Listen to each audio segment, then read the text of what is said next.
জরিন হরফে লেখা, রূপালি হরফে লেখা, আসমানের কোরআন, নীল আসমানের কোরআন। আসসালামু আলাইকুম ওয়া রাহমাতুল্লাহি ওয়া বারাকাতুহু। কাছে দূরে, ঘরে বাহিরে, দেশে বিদেশে যে যেখান থেকে আমাদের সাথে এই মুহূর্তে যুক্ত আছেন সবাইকে বাঁশরী নিবেদিত নজরুলের কাব্য আমপারা অনুষ্ঠানে আমন্ত্রণ জানাচ্ছি। দর্শক, চলুন আমরা শুরুতেই আমাদের আজকের অতিথিবৃন্দের সাথে পরিচয় করিয়ে দিচ্ছি। আমাদের মাঝে উপস্থিত হয়েছেন বিশিষ্ট সঙ্গীত শিল্পী জনাব হৃদয় হোসেন। আমাদের মাঝে আরও উপস্থিত আছেন দেশ বরেণ্য আবৃত্তি শিল্পী জনাব মাহিদুল ইসলাম মাহি। পবিত্র কালামে পাক থেকে তেলাওয়াত উপস্থাপন করবেন হাফেজ কারি বেলাল হোসাইন। দর্শক, আমরা আজকে সূরা আদিয়া নিয়ে আলোচনা করব। এর তেলাওয়াত এবং নজরুলের কাব্য আমপারা থেকে এর অনুবাদ শুনব। সূরা আদিয়াতে 11টি আয়াত রয়েছে, 40টি অক্ষর এবং 170টি হরফ রয়েছে।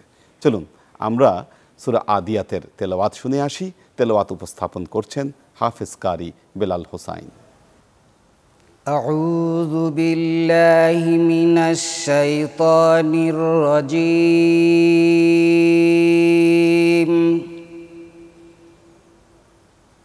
বিসমিল্লাহির রহমানির রহিম।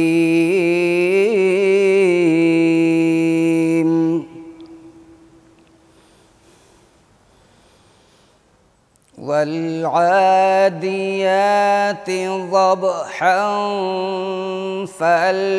فالموريات قدحا فالمغيرات صبحا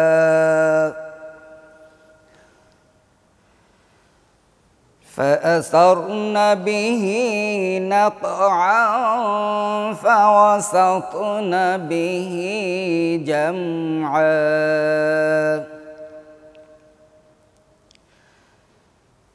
إن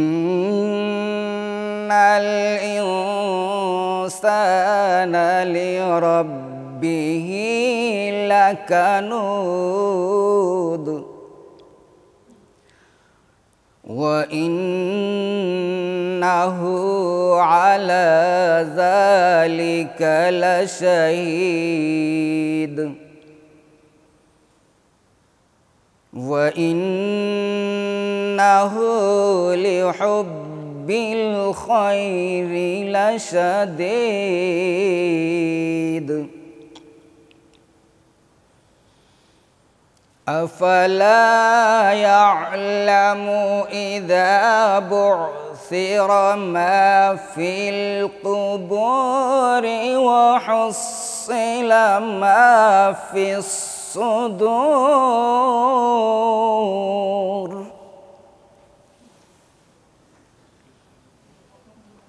إن ربهم بهم يومئذ لخبير صدق الله العظيم। দর্শক, খুব চমৎকার তেলাওয়াত শুনলাম সূরা আদিয়াতের। রাসূলুল্লাহ সাল্লাল্লাহু আলাইহি ওয়াসাল্লাম তার সাথী মুনাজির বিন আমরকে বনি কালালার বিরুদ্ধে একটা অভিযানে প্রেরণ করেন। সেই অভিযানে আল্লাহ নবী অসংখ্য ঘোড়া, উট সহকারে একটি বাহিনী প্রেরণ করেছিলেন। তারা বিজয় লাভ করে। ফিরে আসার পথে একটি জলাভূমি পড়ে। সেই জলাভূমির কারণে ফিরে আসতে দেরি হয়। এইদিকে মক্কার কাফেররা বলতে শুরু করে, মুনাজির বিন আমরের বাহিনী পুরোপুরিভাবে ধ্বংস হয়েছে। এই কথা শুনে আল্লাহ নবী অত্যন্ত মনক্ষুণ্ণ হলেন। তখন আল্লাহ তাআলা জিব্রাইল আমিনের মাধ্যমে এই সূরা নাজিল করে তার নবীকে জানিয়ে দিলেন যে মুনাজির বিন আমর সহ তার পুরো দল অক্ষত আছে। দর্শক, চলুন আমরা একটু শুনে আসি আমাদের জাতীয় কবি কাজী নজরুল ইসলাম তার কাব্য আমপারায় কিভাবে এই সূরার অনুবাদ করেছেন। অনুবাদের আবৃত্তি উপস্থাপন করছেন বিশিষ্ট আবৃত্তি শিল্পী জনাব মাহিদুল ইসলাম মাহি। শুরু করিলাম লয়ে নাম আল্লাহর, কৃপা করুণার যিনি অপার পাথার। বিদ্যুৎ গতি দীর্ঘশ্বাসা বীরবাহী উটের শপথ, যাহার চরণ আঘাতে উগারে তপ্ত বহ্নি ফিনকিবৎ। প্রত্যুষে করে ধূলি উৎক্ষেপী শত্রু শিবির আক্রমণ, অনন্তর সে অরি দলে পশে এই হেন করে বিলুণ্ঠন। শপথ তাদের নিঃসংশয় অকৃতজ্ঞ মানবকুল, তাদের পালন কর্তা প্রভুর পরে নিশ্চয় নহে সে ভুল। আর সে নিজেই সাক্ষী ইহার কঠিন বিষয়াশক্তি তার। সে কি তা জানে না কবর হইতে উঠানো হইবে সবে আবার? হৃদয়ে তাদের লুকানো যা কিছু প্রকাশ করার সব সেদিন, জানিবে তাদের সকল গোপন কথা রাব্বুল আলামিন। দর্শক, খুব চমৎকার আবৃত্তি শুনলাম সূরা আদিয়াতের। সত্যি আল্লাহ তাআলা তার নবীকে পবিত্র কোরআনে অনেক বিষয়ে সংবাদ দান করেছিলেন, অনেক ভবিষ্যৎবাণী করেছেন। আল্লাহর নবী আমাদেরকে যতগুলো ভবিষ্যৎবাণী করেছেন আজকের দিনে তার সবগুলোই সত্যে প্রমাণিত হয়েছে। দর্শক, এবার আমরা ইসলামী সঙ্গীতের পরিবেশনা শুনব। ইসলামী সঙ্গীত পরিবেশন করছেন বিশিষ্ট সঙ্গীত শিল্পী জনাব হৃদয় হোসেন। জরিন হরফে লেখা, রূপালী হরফে লেখা, আসমানের কোরআন, নীল আসমানের কোরআন। জরিন হরফে লেখা, রূপালী হরফে লেখা, আসমানের কোরআন, নীল আসমানের কোরআন।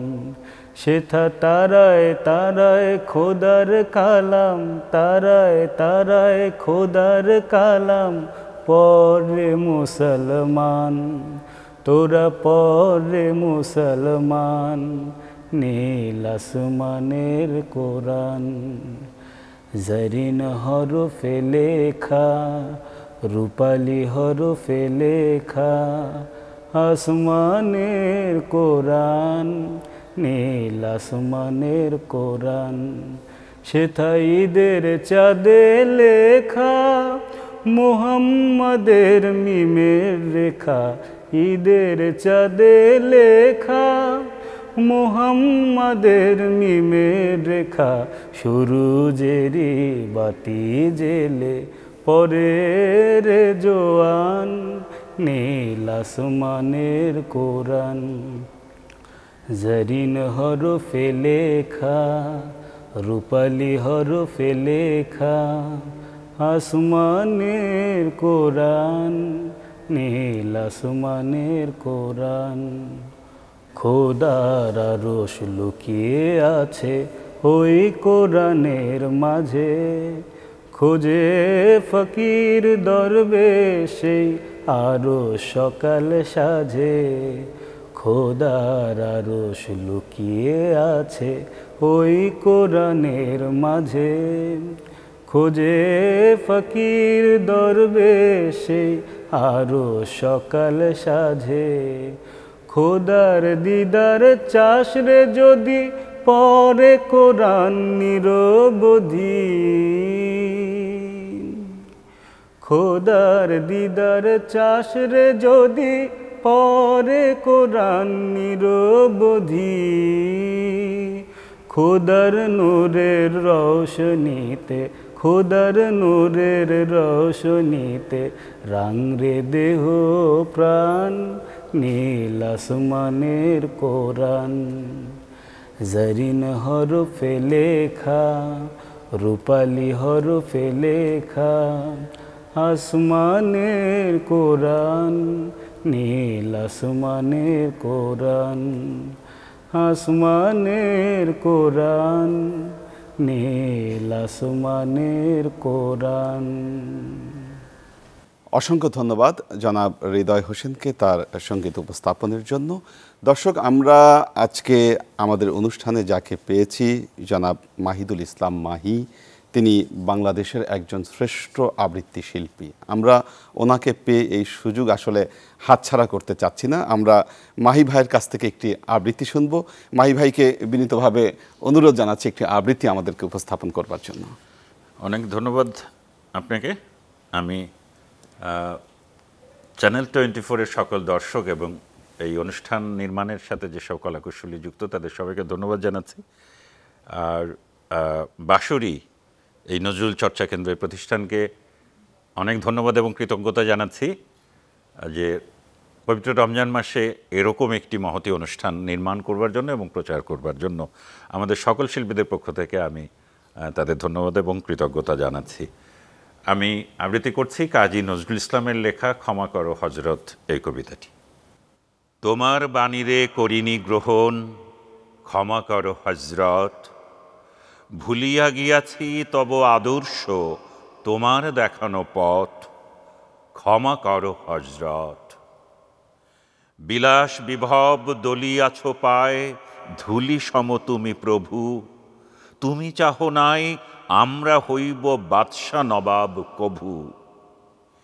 এই ধরনের ধনসম্ভার সকলের তাহে সম অধিকার, তুমি বলেছিলে ধরণীতে সবে সমান পুত্রবৎ, ক্ষমা করো হজরত, ক্ষমা করো হজরত।